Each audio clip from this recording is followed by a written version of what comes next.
Oi, gente, hoje o Neuropost é sobre jejum de dopamina. Será que existe isso, doutora? Então, gente, na sua forma literal, não existe jejum de dopamina, porque dopamina, o que é? Um neurotransmissor produzido naturalmente pelo nosso corpo para nos dar sensação de recompensa, de prazer, de bem-estar, de euforia.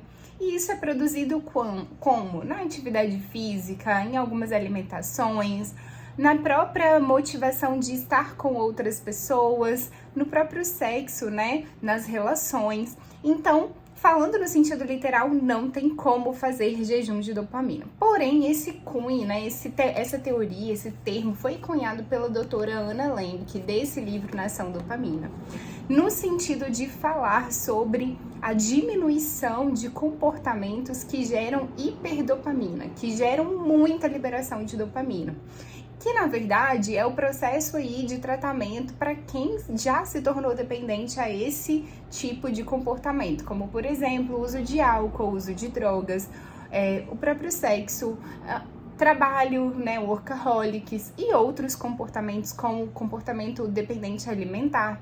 Então ela sugere, né, na verdade nesse termo de jejum de dopamina, que essas pessoas passem por um período de não realizar essas atividades de forma excessiva.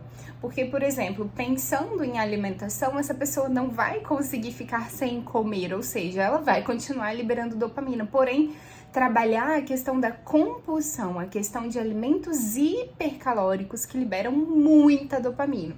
Então é aí que está o jejum de dopamina, é você de fato trabalhar e diminuir esse comportamento aditivo, esse comportamento viciante. Tá certo?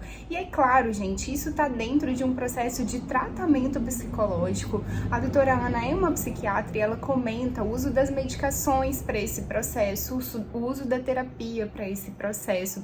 Então, na verdade, o jejum de dopamina é justamente essa pessoa diminuir esse comportamento hiperestimulante e trabalhar outros comportamentos que também liberam dopamina, porém de uma maneira mais equilibrada, como a meditação, como o tempo com a natureza, como a própria escrita, ela sugere a escrita terapêutica, ela sugere a questão da terapia.